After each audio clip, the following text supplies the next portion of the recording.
Hello and welcome to another episode of the Ramsey College Basketball Show. We are back after quite a long break here at the show after the college basketball season wrapped up.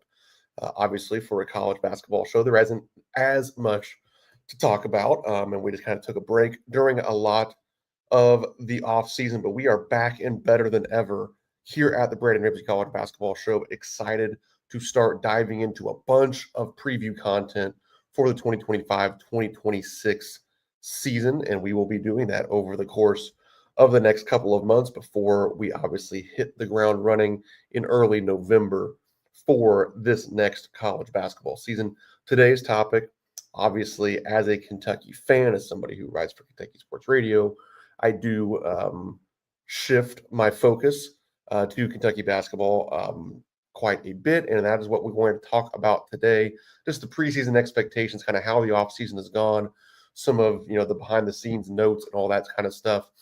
I obviously don't have any behind the scenes information myself necessarily, but I have a lot of friends that are pretty big on that sort of stuff. So we'll kind of update everybody in terms of where things stand on that front as well. And to me, when you're looking at this upcoming Kentucky basketball season, I look at there being three primary questions in terms of what this team can become. One of them, first and foremost, is going to be the health of Jaden Quaintance, and that's both a kind of a how and a when question. How healthy is Jaden Quaintance early in the year? How healthy can he stay throughout the season? Do you have this, potential top 5 pick, potential NCAA National Defensive Player of the Year type guy all season long?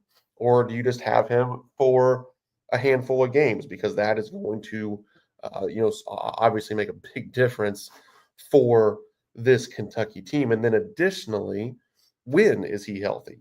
Is he going to be available in early November? Is it going to be early December? Is it going to be early 2026 before you see Jaden Quaintance on the floor? I think that is obviously a very, very important question as you go into the season. And speaking of questions, I should have mentioned this off the top, but obviously this is a live show, and the reason why we do that is to interact with the fans and the listeners and the viewers. So if you have a question pertaining to Kentucky basketball, or honestly anything across the college basketball landscape, feel free to dive into the comments section, and I will get back to you as the show goes on. Also, if you are here, please give the video a like on YouTube, and make sure you are subscribed to the Ramsey College Basketball Show here on YouTube. And if you're watching on Twitter, please make sure you're following me at BRamseyKSR.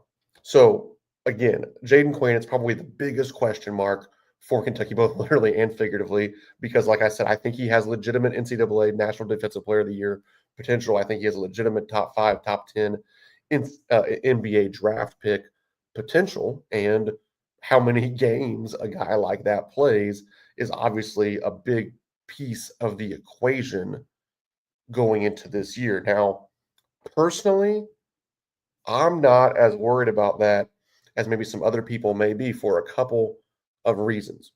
First and foremost, like I'm not a doctor, most of you probably aren't either, but when you just look at the kid, like he doesn't seem like a guy that's like really, really, really behind, or probably said a better way, like it seems like he's ahead in his in his rehab from the injury. It's like he's walking around a lot of times without a boot. He's in a jersey now in practice. I don't think he's probably doing anything live, but like he's standing around out there, and he kind of looks like a guy that could participate.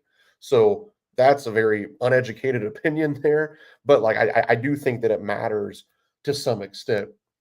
Secondly, let's face it, he's a 18-year-old kid, literally, still 18, 19 years old. I know however old Jaden is now. I know he's 17 for a lot of last season. I think he is still 18.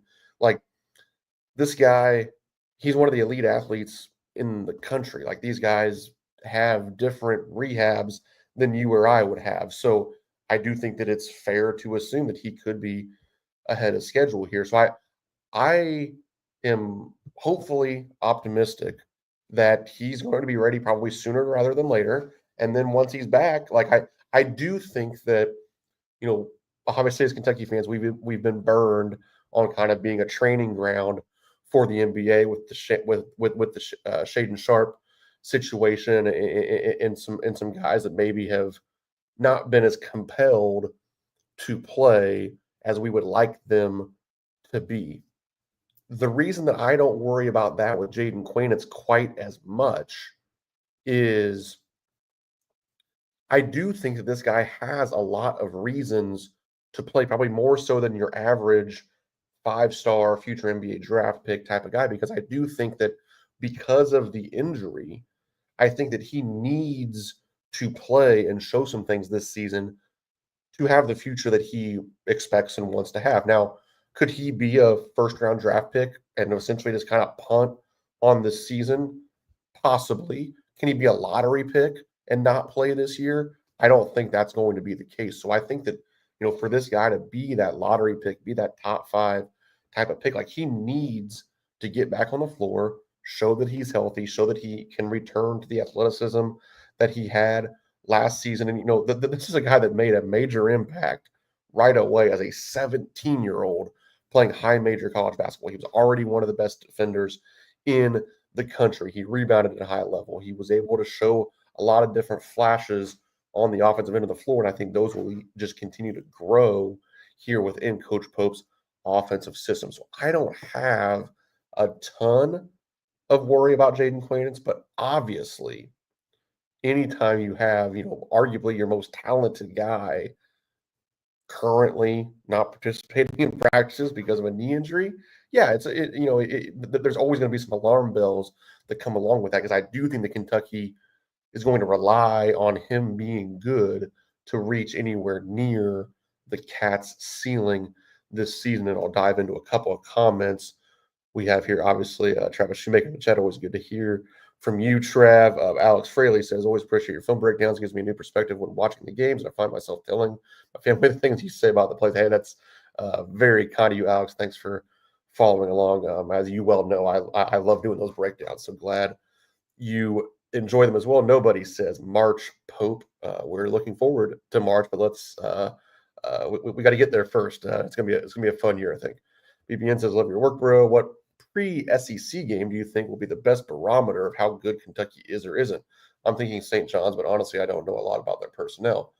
If you're looking through the non-conference schedule right now, I mean, obviously it is incredibly tough. You mentioned the St. John's game I'm looking at the schedule now on December 20th in Atlanta.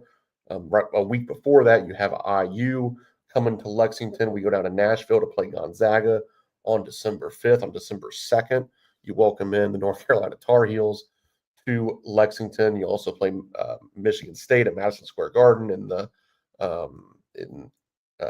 Champions Classic. We got Louisville again. I mean, honestly, as much as it pains a lot of us to say it, like Louisville might have the highest preseason expectations of those teams. I'm also going to say, like, I put almost no stock in preseason exhibition games. But that exhibition game against Purdue on October 24th is going to be fun, because there's a very good chance that Purdue is the number one team in the country in the preseason. Now, everybody can debate whether they think that's fair or unfair, wherever you may have it. Like, let's face it, they're going to be a top three team undoubtedly in the preseason poll. So I honestly think that game, the exhibition game, is going to give you at least a barometer of where Kentucky sits. And I think that the early game against Louisville, especially with that being at the Yum Center this year, I think if you can go in there and beat your rival, beat Louisville, a team that's going to have, a ton of expectations, a ton of excitement, year two of Pat Kelsey, I think that's going to be the game early on where you really get a feel for, all right, what type of season can we have this year? Eddie Congress, he helps me out, says, yeah, Jaden Quaintance turned 18 years old on July 11th of this summer, which is just insane. Like, this guy is not even a month into being 18 years old this season. So we talked about Jaden Quaintance and kind of the how and the when of his health for this year. To me, the second question is about Andrea Yelovich, because I think that his role is important. We've made YouTube videos on the KSR YouTube channel and beyond, kind of talking about how it almost seems like he was made in a lab for what we think of when we think about Coach Pope big man. He can stretch the floor a little bit as a three-point shooter at 6'11". He's agile. He runs the floor like a gazelle. He can shot block a little bit. He can pass it and move it around and operate out on the perimeter, sort of as that offensive initiator at times, like we saw with that Amari Williams role last year. But he's not even in Lexington. Like, at least Jaden Quaintance is hanging around the guys, living in the apartments, doing all this stuff. Andrea Yelovich is not here. When will he be here? That's a question that could, we could probably debate in the comments for the rest of this show. It sounds like that it's his plan is to return, or I guess he won't be returning. When the rest of the players return to campus, kind of in late August, essentially to start class and start school and the normal grind of the year, it's the expectation is that he will be there then. There's even some talk that Kentucky kind of just said, hey, like, why don't you just go ahead and wait for that? Personally, as a former coach, that doesn't make any sense to me. I'm not saying that the people that reported that are wrong. That would just be silly of me because I know nothing, and they're the ones that are actually talking to people. So I don't think that they're making that up when they say that. They're guys like Jack and Jacob and all those guys are reporting it because they hear it. But it just doesn't make sense to me. It doesn't mean it's not true. I'm just surprised that Kentucky would be like, hey, wait to come. I think you would want him here as quickly as possible. That's a separate discussion. I think that especially with the question marks surrounding Jaden Quaintance, we know that Brandon Garrison is back, and that's exciting, but he certainly needs to make a leap. And then you're relying on a freshman in albeit a McDonald's All-American, but still a freshman in Malachi Moreno. And then all of a sudden, the front court's like, well, we're going to need some of these minutes from Andrea Yelovich, especially at the 4, because beyond Mo Diabate, then who gets some of those minutes? Like, are you stretching Cam Williams up to the 4? Can be tough to fill those minutes if you aren't getting what I think you can get from Andrea Yelovich, and that's an NBA type of player. And we'll talk a little bit more about that in a little bit. But I just think from a rotation construction standpoint, and certainly a talent standpoint, I think that this team needs Andrea Yelovich to be what I believe he can be this season, or I think you're going to be lacking a spot or two with certainly some minutes in this Kentucky front court. Then the third question that I have going into the year, and it's really not even so much a question as it is just like, man, this is going to be super, super important, and that's Jaylen Low. Kentucky cannot have an injury to Jaylen Low the way that they had Lamont Butler at times last season. We saw the impact that made when he would go out of the game. I know the Cats were able to piece together some wins, but it was just fighting and clawing, and you don't want to have to do that because once again we're in a situation where there's not a clear backup to Jaylen Low. Now, can Denzel Aberdeen take over and run the show? Absolutely, I think he can. Can Jasper Johnson kind of shift into that combo guard type of role? I think he can. We saw Otega Owe in spot minutes take over some ball handling responsibilities last year. Same thing with Colin Chandler, especially in year 2 in Lexington. But there's not that de facto backup point guard behind Jaylen Low. So he's going to be a guy that's going to be relied on to play, probably the most minutes on this team, 30-plus minutes a game, I would assume. And you're going to need him to be, this is a guy that we can all make fun of what the ACC was last season, but he was all ACC. That's a big deal. He was a high major all-conference player as a sophomore. There's no reason to think that trajectory can't continue into this year with the transition, obviously up a step into the Southeastern Conference. So I don't necessarily have as many questions about Jaylen Low as I want to say, like, it's important that he is what we all want him to be, because he is the most important piece on this team. Like, if he falls short of expectations, that hurts Kentucky probably more than any other player falling short of their expectations. Like, let's say Otega Owe doesn't go from all SEC to All American. I think that's okay for Kentucky because other guys can pick up the slack. Let's say that Jaden Quaintance, isn't ready as quickly as we want him to be. I think Brandon Garrison, some of these other guys can piece it together in the moment. Like any amount of time that Jaylen Low either isn't out there or isn't that dynamic playmaker that we saw from last year at Pittsburgh, with maybe then improving the shooting numbers, lowering the turnovers, those sort of things, making some small improvements, it leaves a gaping hole for Kentucky if Jaylen Low isn't a borderline all SEC type of playmaker. This next question that I had, I think, probably lends itself to what Alex just asked on Twitter. I think he says, I think Trent Noah would get those minutes at the 4 like last year if other 4s don't perform. I think so too, because and we're going to talk about this in my next couple of points. Trent Noah is a guy that obviously last season he was outside of the rotation until injuries forced him into the rotation. And then we all know that he kind of grabbed the bull by the horns and did pretty darn well, especially considering, again, this is a guy that wasn't supposed to play a meaningful minute as a freshman. Like, he wasn't supposed to be a reason why we won at Tennessee. He wasn't supposed to be playing in NCAA tournament games.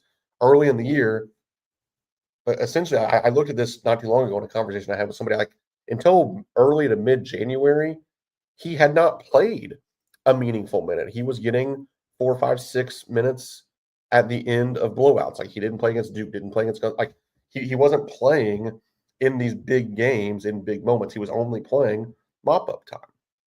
Now, can he do more than that as a sophomore? Well, he proved as a freshman that he could. So I think that's both important for him, important for Kentucky, important for the fan base. We know that Trent Noah can get on the floor, and I think that for a Kentucky team where maybe there are a couple of question marks about their three-point shooting ability, everything that we've heard from practice this offseason is that Trent Noah is shooting the cover off the ball. Well, if that remains to be true and that can translate into a game setting, it's going to be hard to keep him off the floor. And obviously some of his versatility that he can swing between the 3 and the 4, he has the strength and kind of the wherewithal to handle, some bigger guys that helps him get on the floor as well. But the one thing I would say about Trent Noah is, let's not forget that this guy shot 33.3% as a freshman. So I'm not throwing cold water on the reports from offseason workouts and preseason practice and all that. I believe it because I think Trent Noah is a very, very good shooter, probably one of the 2 to 3 best shooters on this Kentucky team, if not possibly the best one, period. But he does need to prove it in the games. Like, it's not like we're talking about, Kobe Brea coming back to Kentucky. This is a guy that on, semi decent volume shot 33.3%, which is kind of my baseline for a shooter. I do agree that Trent Noah was one of the better offensive rebounders just because he just seems to have a nose for the ball. And he is one of those guys that kind of finds himself in the right positions, both offensively and defensively, a lot of the time, which is a valuable skill to have. But talking about Trent Noah, I think that leads us to one of my next points, and I think it's an important thing to keep in mind for this offseason is that, and this is typical, Big Blue Nation, Kentucky fans, we get excited about all the guys. That's great, and we have a lot of guys to be excited about. But with 14 dudes, at least 3 of them are not going to play. They're not going to, as I said it before, they're not going to play meaningful minutes. Does it mean that they're not going to play the last 5 minutes against Loyola, Maryland on November 21st or against Tennessee Tech on November 26th? Yeah, we're going to play 14 probably in those games, but you're not getting past 11 in meaningful minutes of meaningful games. So that means at least 3 guys aren't going to play. Who are they? Well, probably the easiest name is Reese Potter. Reese Potter's probably going to be one of those guys that this year isn't playing meaningful minutes. Probably the next easiest name to put out there is Braden Hawthorne. Now, we've heard a lot of really encouraging things from Braden Hawthorne and kind of the trajectory that he might be on 2-3 years down the road. But you mean, let's face it, again, somebody has to not play in the games. he's probably the next easiest guy to not play in the games. But now it gets really interesting because now you are talking about a group of guys that includes Trent Noah. It obviously includes Malachi Moreno. Probably just from an unknown standpoint, it includes Andrea Yelovich and Cam Williams, maybe to some extent, I guess, probably even Jasper Johnson to some extent as well. Just guys that are either coming in as freshmen or are transferring in from a lower level that again, let's kind of prove it as Travis said to my Trent Noah point, you got to prove it. It's not like you're playing horse.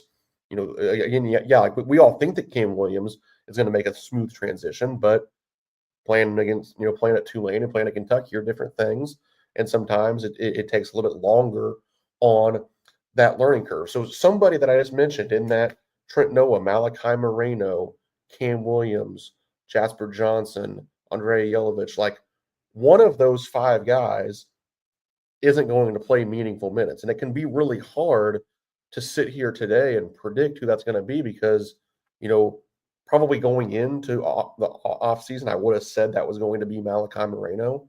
But everything has been so incredibly positive in regards to him. Good morning, Hoochie Man. Malachi Moreno was excellent at the USA basketball workouts. The couple people that I've either talked to or heard from around the program have like that they've been saying like, hey, Malachi Moreno is going to play in the games. Now, is he going to play in the games until Jaden Quaintance comes back, or is he going to command continued playing time? I think those are two different discussions, and it can kind of frame how we're going to talk about this. But anytime that you have a McDonald's All-American coming in, like not from a bad or selfish standpoint, because he said all the right things, but like Malachi Moreno plans on playing in the game some. Like that, let's face it, and I want him to do that. So it's hard to sit here and predict that he isn't going to play. Just like with Trent Noah, like he proved that he was capable of doing it. But one of the things that I've said it and framed it in this way that I think it's important for Kentucky fans to remember going into the season with the potential depth this team has. Just because you can play in the games, or just because you're good enough to play in the games, doesn't mean that you get to or you should play in the games. Like the 12th man is still the 12th man. Now, do I think that guys like Trent Noah or Malachi Moreno are overqualified for being the 12th man? Absolutely, and that's a great problem to have. But just because you're overqualified doesn't mean that you all of a sudden get to play. That's just not the way that it works, especially in a place like Kentucky. We are lucky to be in a situation where you have guys that can contribute in that situation, but it doesn't mean that they're going to be contributing on a game-to-game basis. Just, I think it's going to be an interesting storyline to follow, and you're going to have some things to kind of probably control behind the scenes, because there's going to be guys that, like I said, can play, want to play, expect to play, that just aren't going to get the meaningful reps that they want this season. So how do you manage all of that behind the scenes? Not to mention guys like Reese Potter, Braden Hawthorne, who want to come in and contribute and help you down the road. You have to make sure that you're keeping those guys engaged so that you can reap the benefits of them when their time comes down the road. Now, just like I mentioned, 4 or 5 names of like, okay, here's the group where you got to tell me one of these guys that isn't going to play in the games. Now, kind of the glass half full side of this, I have a similar group of 4 or 5 names where like I'm really confident that one of these guys is going to be a breakout. Now, let's start with I think we know what we're going to get from Otega Oweh. Second team All SEC last year. I tweeted this out again at B Ramsey KSR not too long ago. Mark Sears, Janai Broome, and Walter Clayton Jr., their first years in the SEC, they were all second team All SEC. Their second year in the league, they were all All-Americans. Will Otega Oweh make that same jump? I think that's one of the questions, like kind of for the ceiling of Kentucky. But we know what we're going to get out of Otega Oweh. And then because they've been in the league and been on really good teams and won, I think we know what we're going to get from a consistency standpoint from Denzel Aberdeen and Mo Diabate. Though to me, those 3 guys are like known commodities. And then Jaylen Low and Jaden Quaintance and are kind of your bookend at the point guard and center position. Like I think you you certainly know at least what you're going to expect out of those two guys when they're in the lineup. But I think that from Colin Chandler, Jasper Johnson, I'm going to include Brandon Garrison in this, and then Andrea Yelovich and Cam Williams. At least one, probably two of those five guys are going to emerge as like big time players. And when I say big time players, I'm talking about like potential first round NBA draft pick type of players. I think all five of those guys have that upside.